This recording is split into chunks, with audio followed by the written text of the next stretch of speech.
This content is for informational purposes only. You should not construe any such information or other material as legal, tax, investment, financial, or other advice. Nothing contained on here constitutes a solicitation, recommendation, endorsement, or offer by Draper Goren Holm or any third-party service provider to buy or sell any securities or other financial instruments whatsoever. Hey everyone, it is me. We are here. Joseph is here too. Say hi, Joseph. Hey, what's up? Boom, boom, boom. We're recording. Good morning, everyone. Hey, everyone. Hey, everyone. Hey, everyone. Hey, everyone. I am recording this on the computer now. Hey, everyone. Hey, everyone. Hey, everyone. Hey, everyone. Boom. All right. It says it's recording. Boom, boom, boom, boom, boom. I am apparently recording. The entire bottle of control. They're all exactly the same. Crypto art, and then what it really is an NFT. Wow. Eddie wants to slap the bag. So this is the next best thing. DeFi is going to be a bubble. It's provably scarce.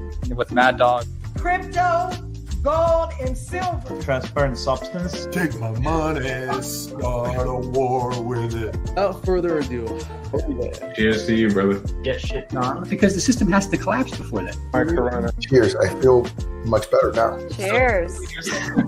Wow, that was heavy. Boom. Welcome, everybody, to Blockchain and Booze number 128. I'm really stoked for this one.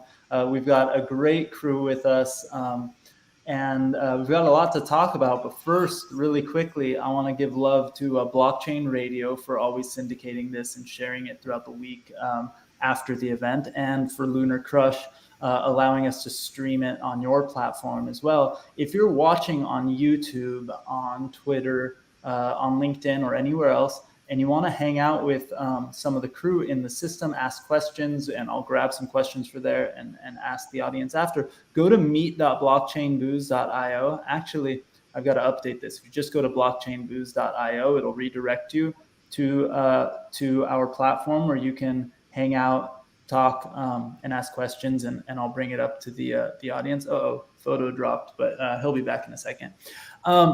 Welcome. Okay, we've got today is exciting. We've got Reaper here, and you guys already know Reaper. But we've got the crew from Nomad Boulevard, Andy and Aaron, and we've also got Divina with us as well. I need another sip. I was trying to not mispronounce it, and so then I just mispronounced it like 4 different ways.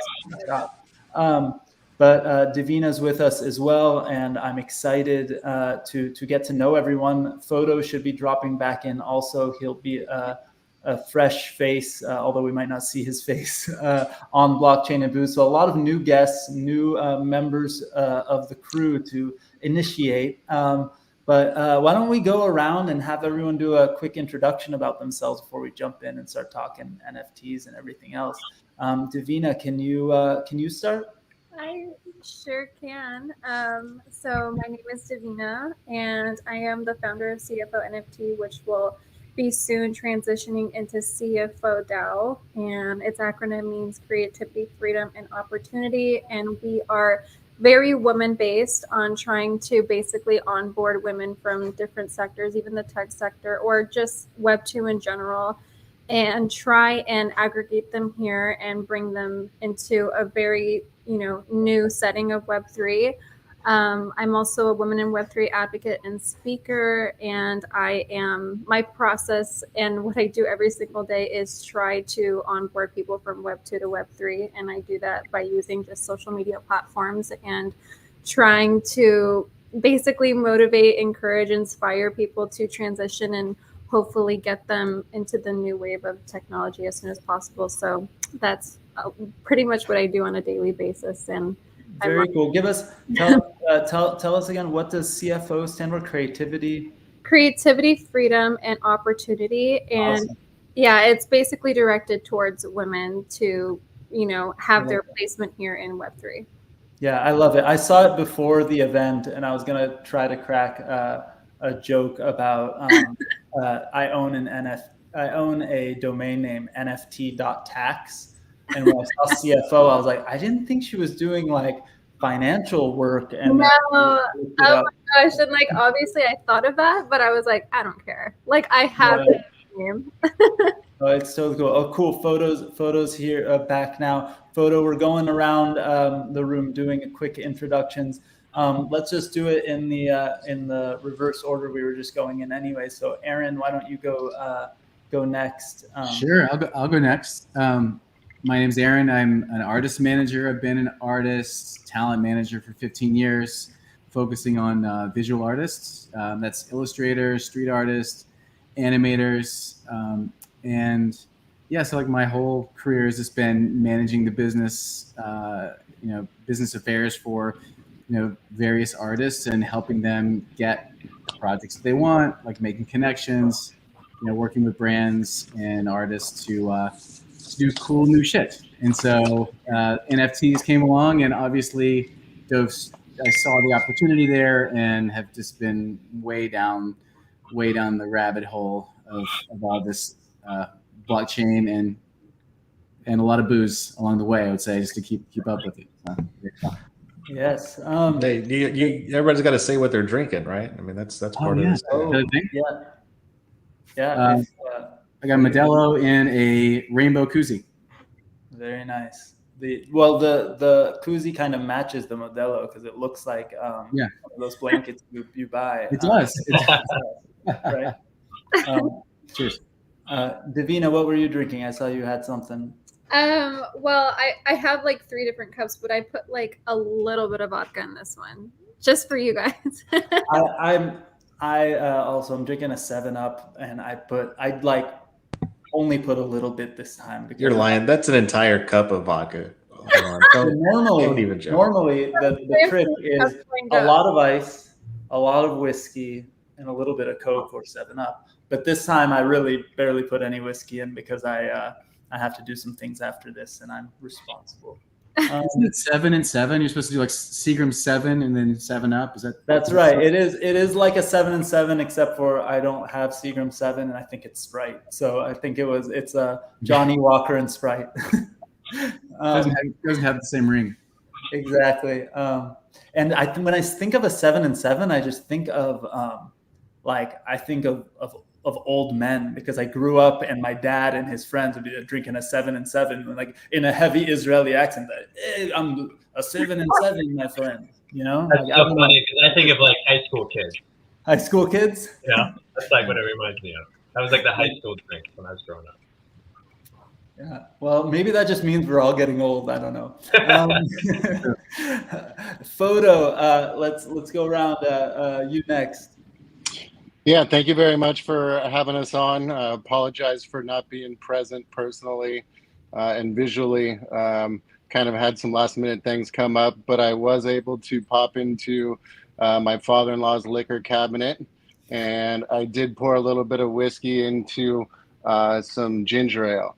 So I'm sipping on some ginger ale, and Maker's Mark is what he had in there. So, Photo, give us a little background on yourself on the photo project, just a little, because we'll dive in, but just a quick intro. Absolutely. So our team is comprised of fine art consultants, salespeople, curators, and we've come together to reach out to our network and license iconic fine art photography and introduce a lot of iconic estates and catalogs to the blockchain that may never hit the chain. So we're really excited about what we're working on. Very cool. Yeah, I'm a fan of the collections so far, but we'll dive in a sec. Andy, this is we'll go to Reaper last since he's been on before. So Andy, why don't you give us your quick background? Yeah. So hey, I appreciate you having me on here. My background is less in the arts. I'm an enterprise technology guy. I've spent the last 2 decades-ish doing big enterprise work, mainly around like Salesforce.com, which some people might know. And like a year ago, some close friends got really we're doing great things in NFTs. Some of them are artists, some of them were collectors, all of them were having a really good time. And I said, look, guys, I've been in this, I was formerly at IBM for the last 5 years. So like big enterprise blockchain, I have family members that are doing a lot of big money currency work. And I'm like, I get the blockchain. I like, this NFT thing. I want to double click and learn more. And then I learned more and I'm like, holy shit, this is meaningful stuff. Like, this is a really transformative opportunity. And so, a lot of fun, a lot of new innovation, and I leaned in about a year ago. So I've been really focused on that. On the Nomad side, we're a PFP really oriented around fine artists. So we had a really healthy collaboration kind of late last year, early this year. We sold out. Like most projects, we felt the summer of kind of, desperation and said, all right, like we want to have fun. What are we having fun with this project? We threw a great party in Venice Beach earlier in the year. We love getting on Twitter Spaces and kind of giving artists a platform to sell their work, like being on a Twitter Space and bringing somebody up and having them tell their story. And then all of their notifications start going off that people are buying their stuff. Like that's emotional. That is a really fun experience to be a part of. And so we said, look, we've got money, we've got resources, we've got strong passion for the space, and we're opening a gallery now in West Hollywood. So our big opening is next week, and I'm thrilled to talk more about it today. I'm super excited about that. That's huge. So sorry, I'm checking some of the comments here. Reaper, before we dive into everything, give everyone a refresher background on you. So by the way, folks who don't know, Reaper is the guy who drew some of the derivative arts and he's a partner with us on Boring Stone also. So just in case you don't shill yourself enough, I'm going to. Well, I appreciate that. Somebody's got to do it. We got obviously a bunch of a crew on here that's focused on like really good art. I just do fun stuff. So I started doing some derivatives of apes last year. Alon and I connected probably this time last year, right? It's probably right around now, maybe last part of August. And through a series of, hey, what if we just did this conversations, we kind of formed the genesis behind Boring Stone. Poking fun at ourselves in this space, doing some fun stuff, and continue to grow. We've kind of evolved as a project over time, but really focusing now on kind of emerging artists or projects that are looking for a platform. And we've done a lot of airdrops, a lot of kind of special editions with some well-known artists. Continue to work that and deliver things out for the community. So that's kind of the background there. Obviously, Alon and I have we've been on this stage a few times. I've been fortunate to be on Blockchain Abuse a couple of times, so I won't go too much further into that, and turn it over to the pros that we have on the show today. Love it. So I think what Andy was talking about was a really cool kind of way to jump into things, because you talk about sort of the opportunity here and the access, and I think that everyone here is doing things kind of a little differently, and that's part of what makes it very exciting, right? Like Reaper and I think the big joke, right, is that you can really look at this space and dismiss it pretty easily, because you could say, oh, these guys are playing with cartoon apes on the internet. What like a bros club kind of thing, that everything is expensive and stupid, especially when gas fees were so high it made it practically impossible for it to be inclusive, right? But there's other things going on chains like Tezos. There's other things going on all around. I would love to touch on, the inclusivity aspect, right? I think, Divina, you were talking about bringing women into the space. and just making it more inclusive. I think some of the artists that have become very popular, especially on the one-of-one art and the fine art and stuff like that, have been artists of all walks of life, and it feels somewhat inclusive in that respect. But I think we're very far from, if you hang out at the most diverse of crypto and blockchain events, it's a not very diverse crew whatsoever. What do you think needs to be done about that, or what do you think about that in general? Yeah, well, I've been to several events this past year, and you're absolutely right. Like, the diversity of the group of individuals that go to these events is the majority male. I think if we can all come together collectively, females and males in the space, and ask the males to be, encouraging and kind, and also help with the onboarding process, and also be, encouraging with women coming into the space, I think it would be a lot less, what's a word I want to use? It would be a lot less stressful and intimidating for us, because in the past technology has been male dominated, and this is the first time, I believe, where, when the webs were created, like, this is an opportunity for women to build the Constitution as well. But it takes men also allowing us and encouraging us to come on board with you guys. So even having me on this discussion is doing the work itself. You're allowing and encouraging me to come up on this stage and talk with you guys. And I'm here to advocate that, like, women have a placement here, and this is the opportunity to learn and to just get into something that could propel you to the next, career or future. So just what we're doing right now, having a conversation and having me here, is doing what it's supposed to be doing. I love that. Thank you. I mean, that's a pretty low bar. I think we should try to do more than that, right? Because totally. But it has to start somewhere. You're right. I had a conversation once. We have a good venture partner at DGH named Rodney Sampson. He's a friend of ours, and he actually, a lot of his life's work is in diversity and inclusion and equity. And he was the director of diversity for Shark Tank when I met him, and he's a really, really amazing guy. And we have these conversations. He said something at one of our events. He said, "Congratulations, your event at the LA Convention Center, LA Blockchain Summit." He said, "It's a very diverse event for a tech event." And I looked around. I was like, "It doesn't really feel that way, to be honest." Like, I know you're complimenting me, and some people have said that to us at some of our events, but I feel like the whole industry has a lot of work to do. I think NFTs are a big part of what's kind of changing that.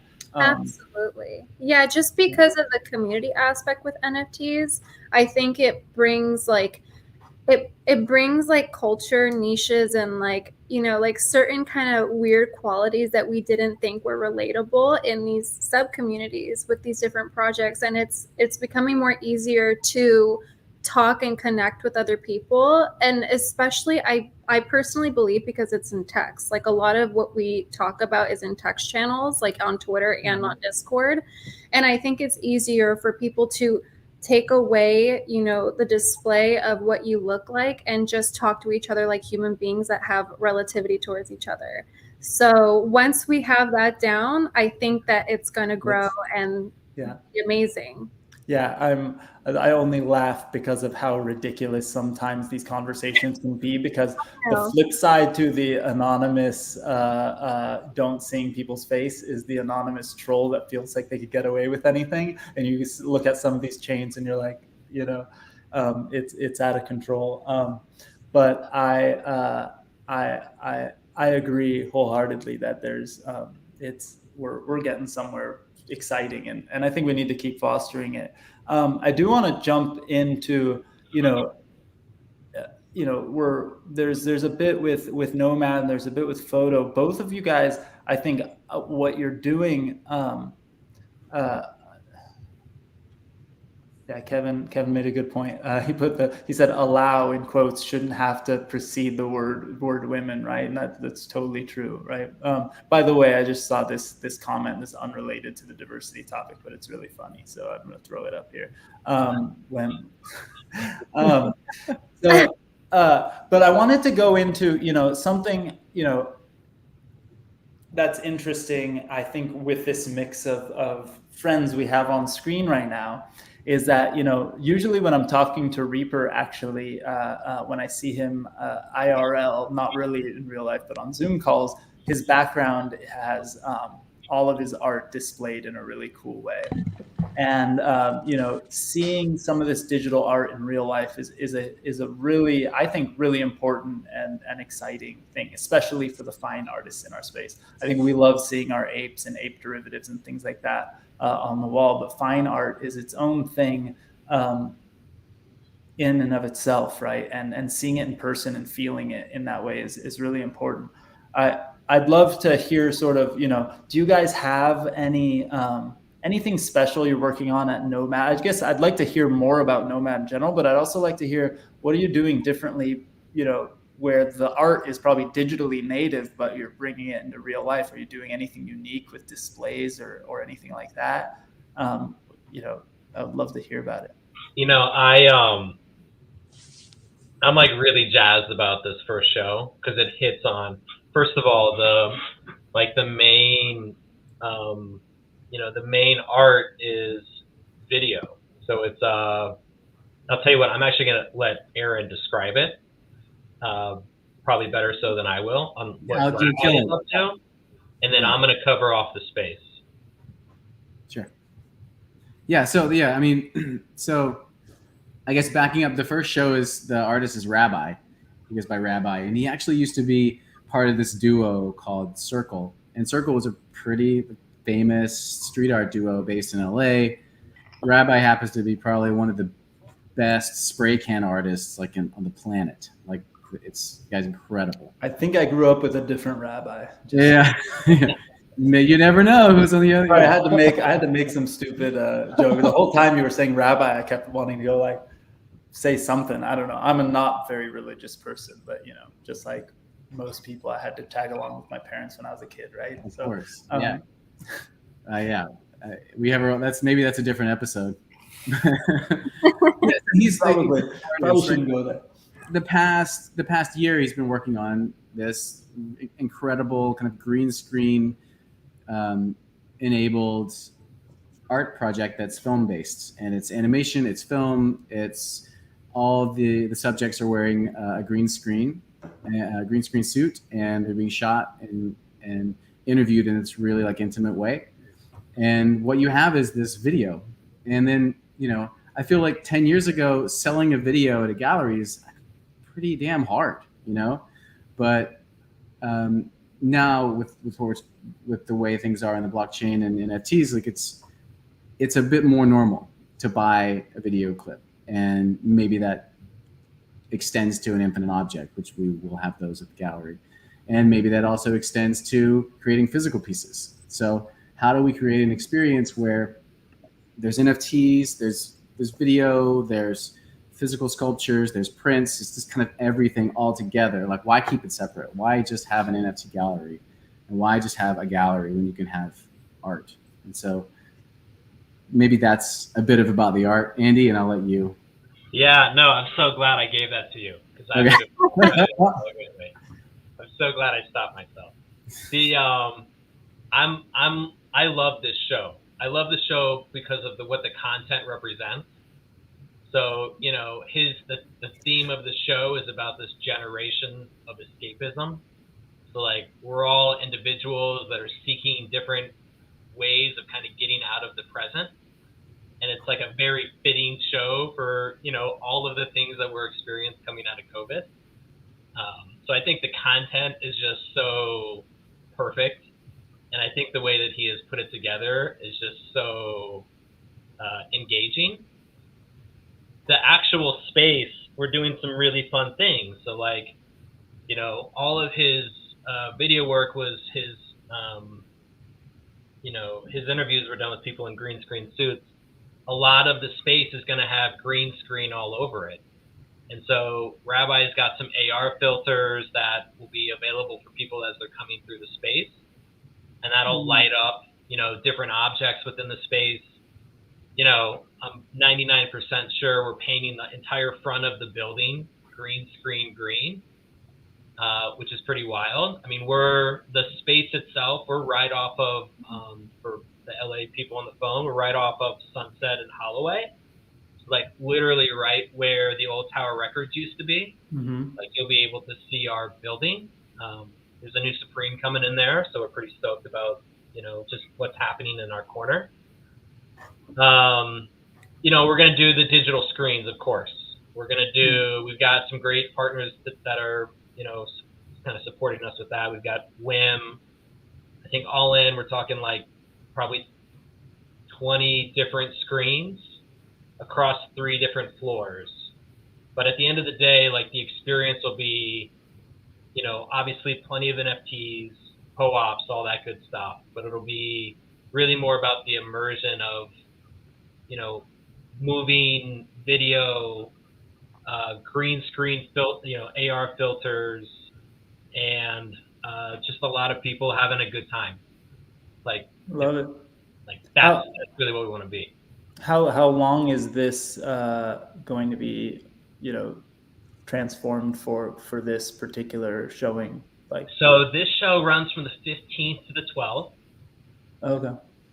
So we'll keep this for a month, and then, we're actively talking with some curators, some other artists.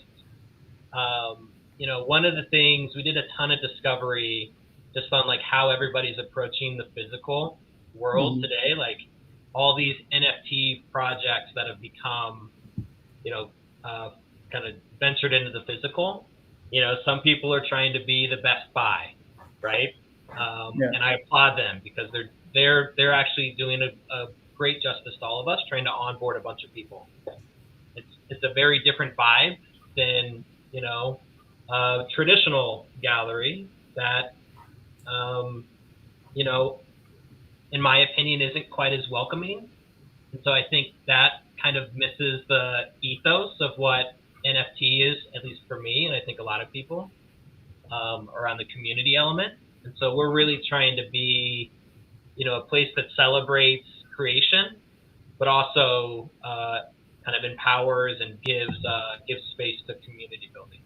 So in between shows and exhibits, we're definitely excited to lean in with a lot of our kind of collaborating NFT communities and give them a space in a really bustling part of town that, will be a nice experience for their community. I guess we should say too that the closing party is on October the 12th, and we partnered with Coinbase to do the NFT drop on the closing party. So it's kind of a nice cool closing. So everybody go to NFT Coinbase right now, and then hit the remind me button for October 12th. Can one of you guys throw the link for that in the private chat, and then I'll throw it on all the public chats everywhere? You got it. That's a really good idea. That's pretty cool. Congrats! I didn't know that. This is something that I think is going to become increasingly more important. And Photo and I were talking about this last week a little bit, and taking we're collecting all of this digital art. At least some of us are. I've got I think it's safe to say that all of us are probably hoarders of digital art for sure. I've got all of this, all these photography pieces and other art pieces from artists that are exploding here and taking advantage of the NFT space, and a lot of artists that are established and well known and starting to enter this space, but there's not right now, outside of looking at it on your phone or your computer, there's not a lot of other options. I've got a token frame, so shout out to Token Frame. You guys, you talk about infinite objects and other ones, very similar, but they got really nice displays and screens so you can bring into your home or you can put into a gallery. But I think that's what you guys are doing with the Nomad Gallery is a big deal, and something where these artists or communities or projects can leverage that space where you've already got the technology there to help showcase their work. Because otherwise, again, you're hoping that somebody runs across it on Twitter, or gets a view of it on their phone, and you can't really appreciate some of this on a small scale, right? You need the bigger views and all of that. So I mean, it's really cool what you guys are doing. I'm really excited to see what you're going to do with the real life gallery of digital art. Yeah, it's crazy. Like, I mean, when I was, I did the trip for our Security Token Summit and a bunch of other events all the same. And VCon was all at the same time, and I was in New York for like a week in between events, and I'd never spent that much time in New York. But I made it a point to go to a couple places that I knew were displaying NFTs in real life, like the Lion's Milk Gallery. Actually, these hats, right? These are the Punk Ape Strong hats we made for the metaverse.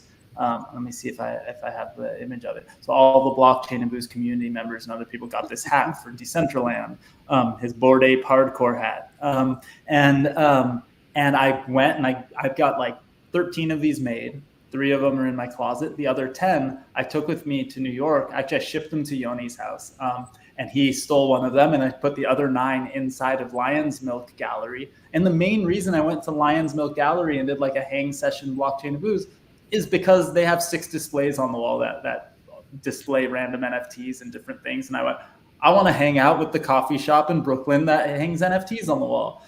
And I had a great time with them. They're awesome. You can actually visit Punk Ape Strong. He's still there. My life-size version of him is hanging out in the gallery. And one of his guitars is there too. And it was cool. And it was really fun to have that real life experience. And, you know, and that's not, you know, at least in my opinion, it's really fun. It's like collectible, it's art. And it's kind of some of the art I grew up with, right? Like, but I wouldn't necessarily say that some of these things like the punk rock flyers and the style of art I grew up with are necessarily fine art. To me, they are, but to most people, it's neat and it doesn't matter. But where I wanted to find a cool segue into talking about photo, because I think photo is really cool because it's the collections so far that you've had.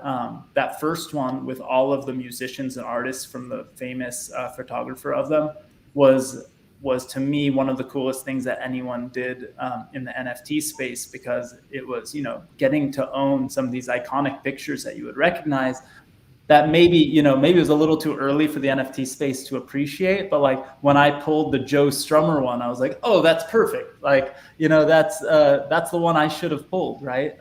But Photo, tell us a little bit about it. And I know you also have a new collection from the photographer who took a lot of the Marilyn Monroe pictures and stuff that are coming out soon. I think that'll be a really interesting one. Yeah. So thank you very much again for having us alongside these other projects that are building during these tough times. Really love what Nomad's doing. Our team has a background in the fine art gallery space. We've not only worked in the gallery space, but we've consulted for various fine art photographers and everything from gallery flow, setup, sales protocols, edition sizes, pricing appreciation schedules, book publishing, the whole 9 yards. And we've seen how it's almost as if there's things. It's almost as if there's things to think about other than just like, you know, when moon or yeah. Yeah, there's a lot that goes into the gallery environment. So, you know, I certainly respect what the Nomad team is doing, because it's a lot. And, you know, the beauty of what we're doing is that a lot of the biggest hiccups in the gallery space come from things that are outside of our control. Inventory control, dealing with shipping companies, you know, international freight, these kind of hiccups that really can become a barrier for smaller artists that are trying to make a name for themselves. It can get pretty costly. So we're not necessarily interested in the fulfillment business of getting into prints or things of that nature. We're more interested into getting into licensing our work to people that want to roll out prints or merch or whatever it may be, and then collab with teams like Nomad, whether it be, you know, a satellite gallery or a pop-up gallery where we just do something for a special weekend next to a movie premiere. So because we do have the background in the physical fine art gallery space, it's certainly on our radar. But we really like the opportunity to do smaller activations in more targeted markets rather than having a physical space. I'll certainly come up and see the gallery next month. I went to the Quantum Gallery in Santa Monica a couple months ago, which was really impressive as well. You know, and it's going to take teams like Quantum and teams like Nomad that are willing to take the risk to spend the money to set up a retail location and be ambassadors for our space and educate the random person that walks in the door from, out of town that only has a few minutes but is curious. And you have a genuine salesperson that's there to help them and onboard them, or make the user experience easier to collect through some type of technology that they're offering where you can use your phone as a remote. So we are really interested in the physical spaces, but we are a little bit behind the game. We just dropped our first collection a few months ago. We focused with a music collection because we know a lot of DJs love a few things: crypto, NFTs, weed, and music, pretty much. And so, we started with music because that was the low-hanging fruit. And something that we're really excited about is that we're Oh, sorry, I didn't mean to interrupt. I was just going to say the location of Nomad Gallery is probably one of the most iconic music locations in the world, right? You're right off of Sunset, across from that Tower Records building where the release of pretty much every major album came out, like basically there. Like there's been multiple times where I've actually stood waiting in line outside of that Tower Records at midnight to get the album that's being dropped, that next day, right? So there, and the artists are all used to always be there, giving those, doing the signature, like signing the stuff or doing the meet and greets and whatever. Like that's like what that Tower Records was known for. CBGB's, Well, yeah. They might fight us for that, but we'll take it. We'll take it away. Hey, I grew up in Southern California, and the punks were at the Roxy or the Whiskey, or maybe down the road at the Troubadour, and you're right in the middle between all of them. And I think I always joked, I think I may have said this to you on a previous call we've been on, but like, to me, until I was probably mid-20s, no band existed in this world other than Bad Religion. Like, they just didn't exist. Southern California punk rock is like my home. A lot of it happened right there on Sunset.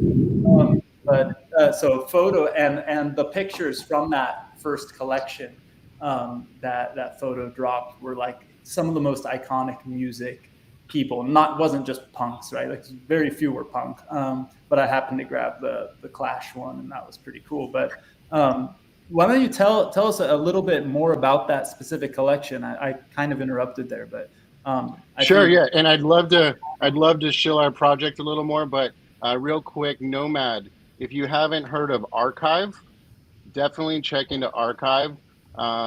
They're doing some really cool stuff with creating a decentralized museum through a DAO, and everything that they're acquiring, they're putting on loan at other locations. I know a lot of their team members are based out of LA, and one of the first items they acquired was the original mold for the MTV Moon Man. Oh, cool. So that is pretty cool.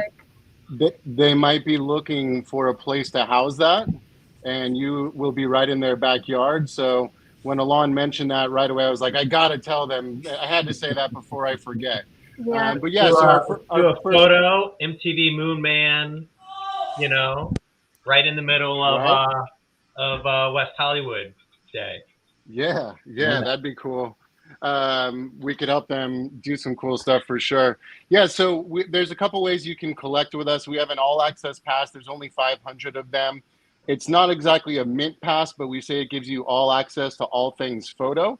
And some of the perks do include some free mints along the way. And so anyone that had the all-access pass was able to claim a free piece from the Pat Johnson exhibit.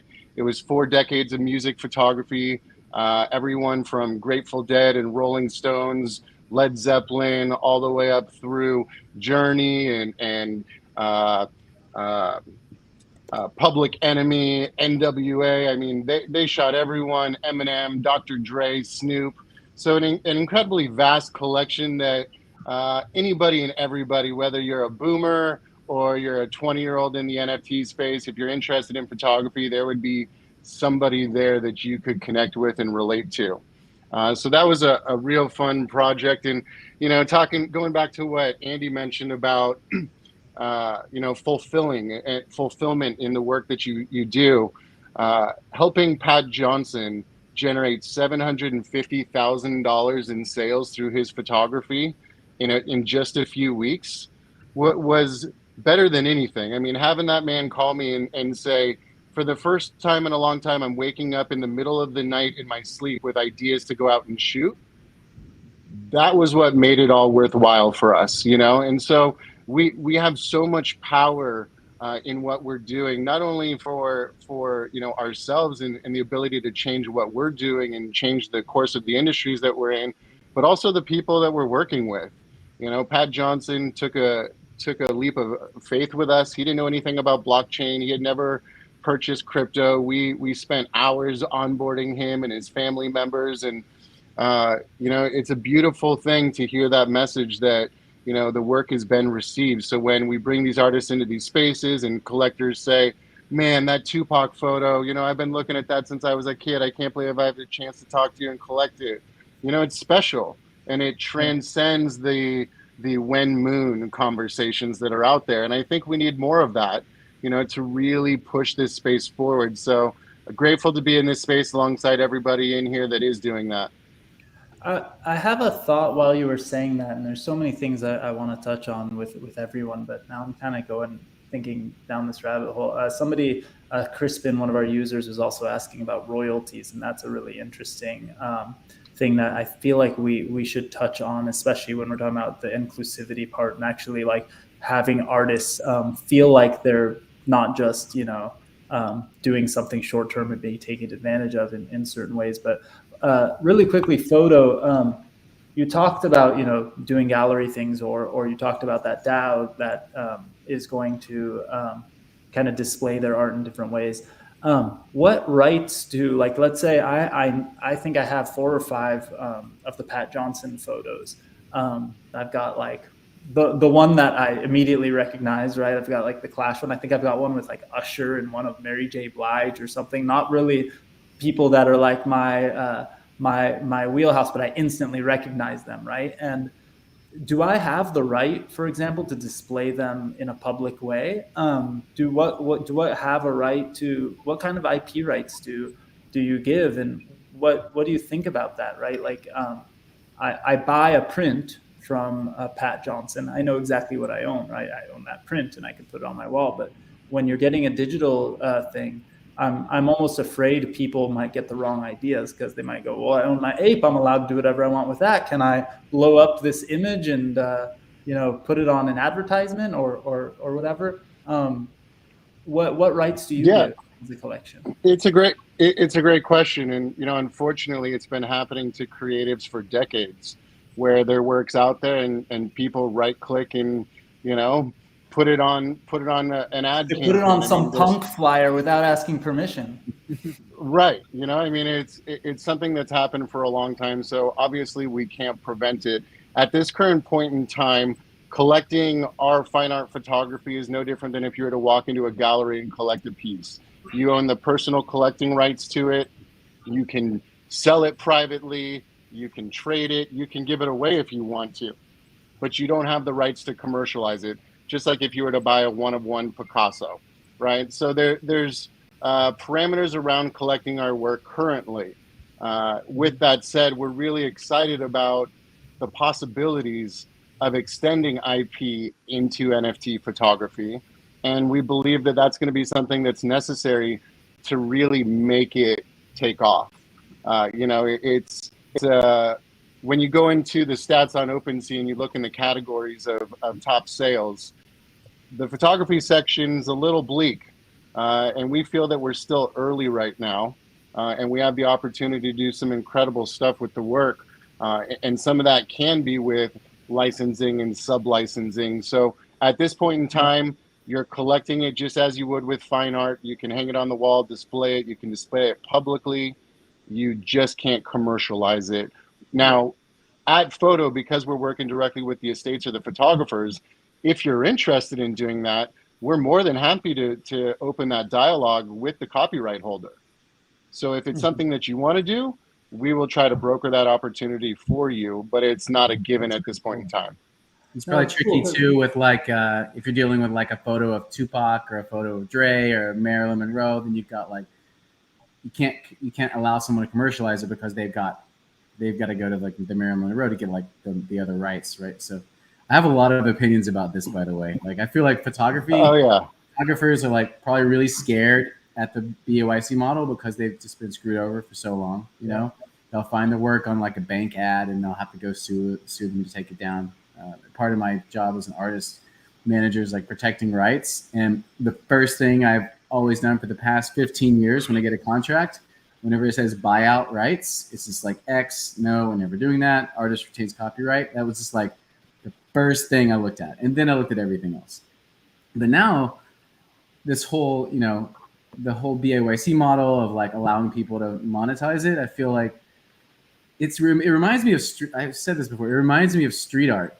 And, you know, the way like Shepard Fairey came up back in the day, he was out on the street wheat pasting Andre the Giant up or putting the stickers up or sending them out to obey stuff. Him do it. Yeah. And like spreading the message and having his fans spread the message. And then, you know, Bored Apes and the other communities that are doing it now are kind of like, their goal is allowing the holders to just monetize it and then spread the message that way and build a brand that way. It's just like, it's just never been done before. It's fucking cool, actually. And like, you know, when the right artist does it, the right photographer does it, I think it's going to be a smash. Well, I think it opens up, you know, people who are creative and but maybe aren't, you know, great artists, or you get to be a part of a community, right? Like I think Reaper made me the first full body derivative of my ape, and I made like 10 derivatives of that in like the first weekend because like I could have never. Hey, where are my royalties for that, by the way? Yeah, what's up? I paid you fair and square. Buyout. See, that's an interesting question, right? Like people,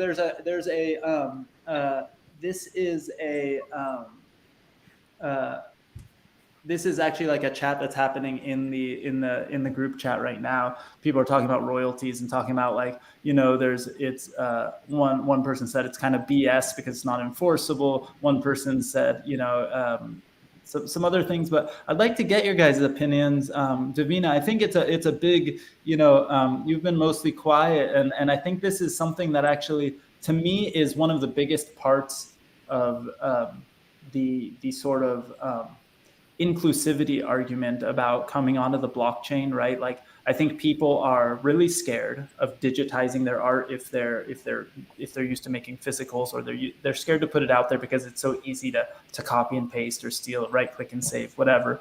But I think that the idea of royalties kind of is the part that makes it exciting. And you know, like I spend a lot of time in the Tezos community. I buy random art from people in India and all over the world. And then I love the idea that if I ever do sell it, they're going to get 10% of that, you know, as long as the platform I'm doing it on is using best practices. And I think the biggest ones are, right? 90% of the transactions happen on OpenSea. They respect the creators, and they give the royalties the way they should. So how do you feel? Do you ever talk to people you're onboarding into the space about this, or, you know, how do you feel people should take advantage of that? Well, first of all, with Photo's, you know, story that he was talking about, specifically with stills and dealing with, you know, like celebrities and having that copyright issue, or just them in the photo in general, I've been doing a lot of research, and I believe ERC20 can resolve that just by having like dual royalty. By splitting royalty automatically, I feel like that would resolve a lot of issues, like taking away the intermediary problem, and not so much having, you know, people kind of discuss and having to basically like negotiate royalty, and having that already resolved. Like what if a wallet ID like of mine automatically said like, yes, as long as I have this percentage of a royalty, then you can, you know, use it for commercial rights, and you plug that in and use that like dual royalty process. Like I think that's where we could head. I haven't seen a marketplace like that yet, but I think that kind of technology could really resolve that problem. what's really cool, and I'll tell you a few that are working on some things. And actually, I don't know Tiffany, but she said she's working on a solution here for artists and photographers. So she commented on the LinkedIn stream. So I think all of us need to go there and contact Tiffany. And sure. Maybe Tiffany, you can come on here one of these days and explain to us what you're working on. No, but Tiffany brings up a good point. It should be on chain, right? Like, yeah. Well, so here's the thing. There's a few things. So in ERC 1155 and 721, which is the most NFTs we are collecting there are some ways in those contracts to kind of say who the contract owner is and the creator and stuff like that. You could even in different ways say write into the contract or write on chain, I reserve the right to get 10% on transfers. The issue is that as long as tokens sounds awesome, let's definitely get in touch, Tiffany. So what the problem with it, and there's a new standard for I know that there's some token standards and NFTs on Tezos that are working on this, and I know that I forgot what it was 14 something on Ethereum that people were just talking.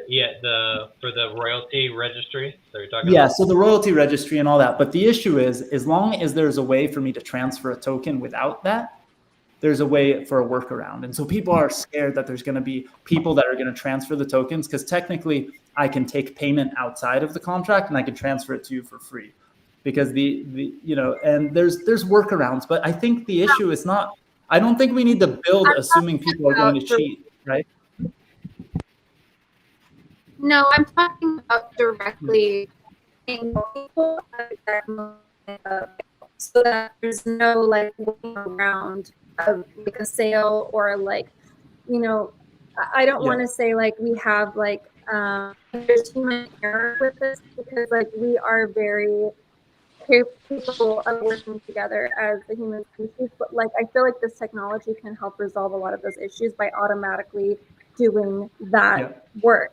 So we're going to get there. And by the way, if I knock out again, there's a storm. I was about to ask you. I saw some flashing behind you when Aaron was talking. It was pretty cool, actually.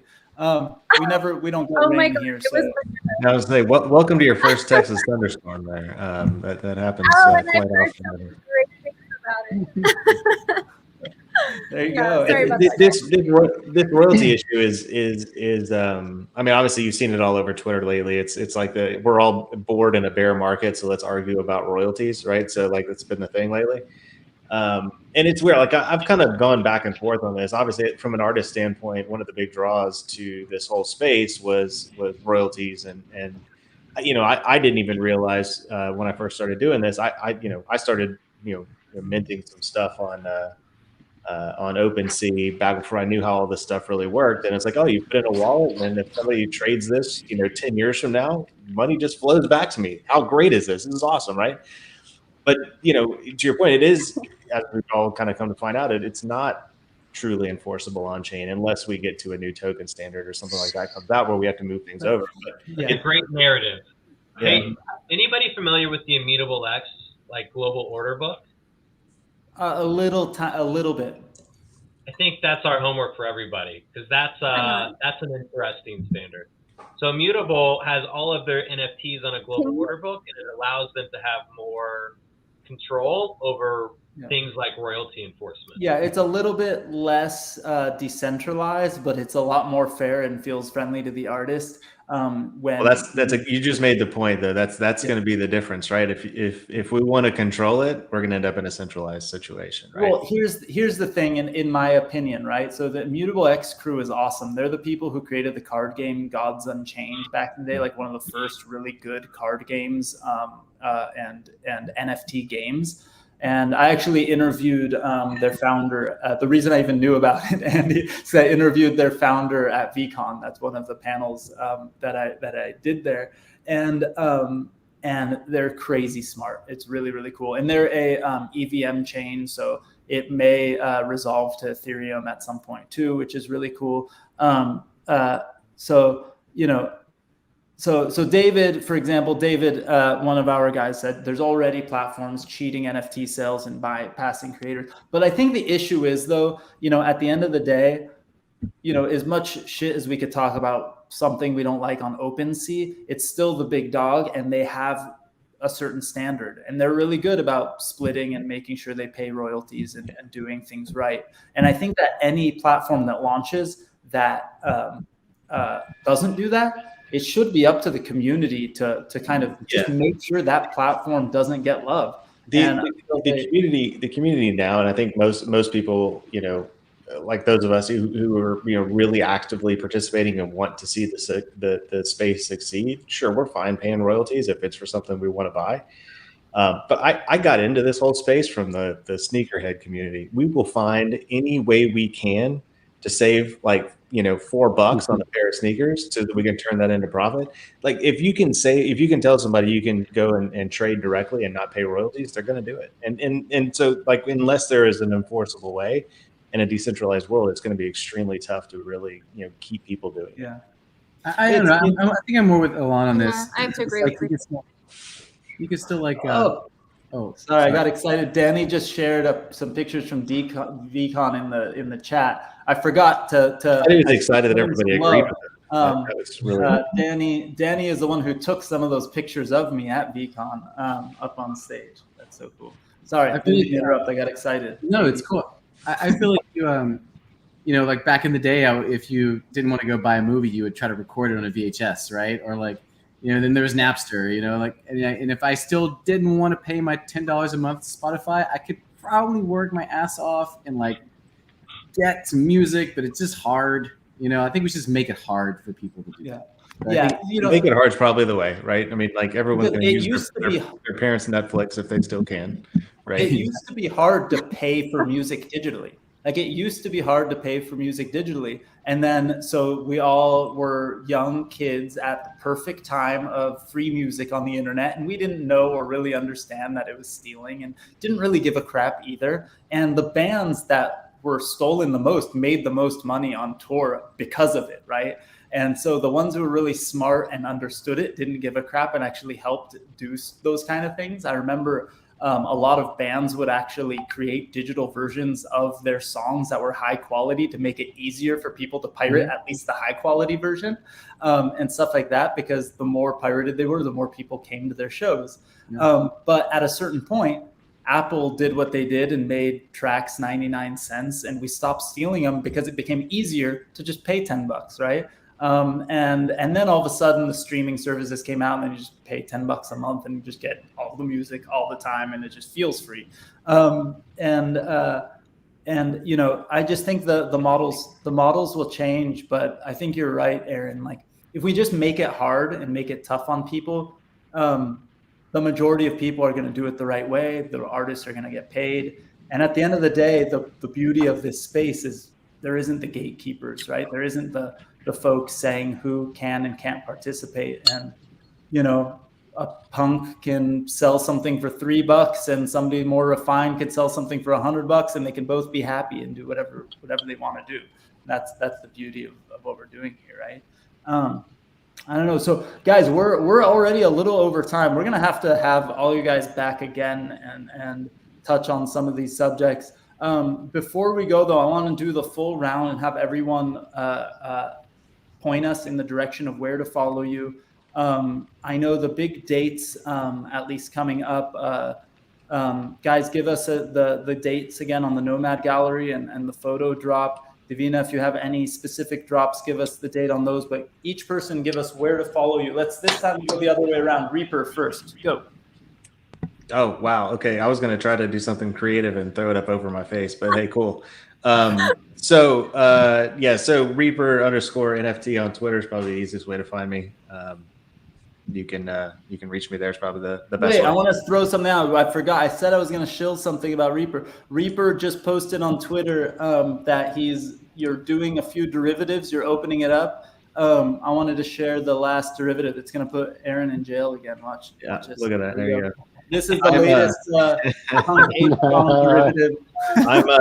I'm E4 at this point. I spent everything I have, so I need to start doing some more work. So anybody want you want some cool personalization of your PFP? Doesn't have to be an ape. I've done a lot of gutter. I'll throw it. Hold on. Maybe if I do this, it won't totally get over everyone's face. I think it still will actually. But like for example, this is the one Reaper did for Mike Shinoda. This is Board Shinoda, his ape. Here's Jason the ape. Here's my mutant. How cool is that? I'm not doing another mutant. That was way too much work.